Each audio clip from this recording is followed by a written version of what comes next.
우리 인류는 원숭이로부터 진화했다고 생각하는 것이 과학의 정설이지만 그것과 다른 것을 주장하는 설도 있다.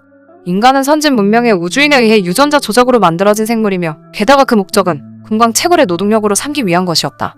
인간은 금광 채굴의 노예 노동자로 태어났다? 인류의 기원에 관해서 고대 우주 비행사설을 지지하는 학자이자 작가인 제카리아 시친에 따르면 미지의 행성 니비루에는 우리보다 훨씬 앞선 기술을 가진 우주인 아누나키가 선진 문명 사회를 구축하고 있다. 긴타한 궤도를 가진 니비루는 3600년마다 지구에 접근하지만 45만 년 전 바로 그 타이밍에 지구로 온 아누나키가 금등 지구의 천연자원을 채굴하기 위한 노동력으로서 선사시대 인간의 유전자를 개변했다고 한다. 그들은 아프리카 남동부의 금 매장량에 매료되고 있었다고 하지만 그럼 왜 그들은 지구에 금이 필요했는가? 시친은 1976년 저서 The Civiton Age Planet에서 아누나키가 사는 니비루의 대기가 악화되고 있었다고 주장하고 있다. 이 문제의 해결책으로서 니비루의 대기에 세세한 금의 입자를 부유시켜 새로운 대기의 층을 추가하는 것으로 태양광선을 반사시켜 니비루의 대기를 보호 복구하는 계획이 채용되었다고 하기 때문이다. 이것은 현재 우리가 검토하고 있는 행성공학과 매우 유사하고 예를 들어 화성의 테라포밍을 실현시키기 위해 필요한 대기 조작 등 통하는 기술이었을 가능성이 있다. 그러나 그 정도의 선진 기술을 다루는 문명이라면 합성하여 금을 만들어내는 것도 어렵다고는 생각되지 않고 또한 유전자 조작 기술로 인간을 금광부로 노예화하지 않아도 AI나 로봇을 사용하여 금의 채굴을 자동화하는 길도 있다. 가능한 가능성 중 하나는 금을 만들었지만 원재료 부족으로 필요한 양을 생산할 수 없었다는 것이다. 이 때문에 그들은 광대한 아프리카의 천연 금광의 눈을 돌렸을 가능성이 있다는 것이다.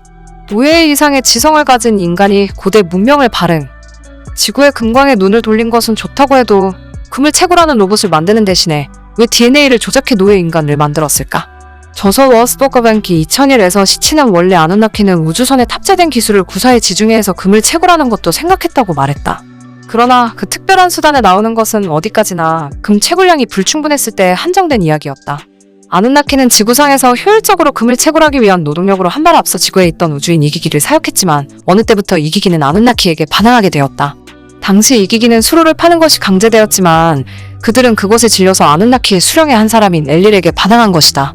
이기기는 도구를 태우고 엘릴의 재산을 수탈하려고 싸웠다. 물론 아누나키는 여러 차례 진압에 나섰지만 이기기가 반항을 포기하지 않는 것을 깨달았을 때 노동 문제의 새로운 해결책을 강구할 때가 왔다고 판단한 것이다. 그 해결책은 새로운 노예의 창조였다. 즉, 아누나키는 이기기를 대신하는 순종적인 노예로서 급히 유전자 조작에 의해 인간을 만들어 금 채굴에 종사시켰다고 하는 것이다. 그러므로 새로운 노동력인 인간은 아누나키의 교육과 지시를 이해할 수 있는 정도의 지성을 받은 것이다.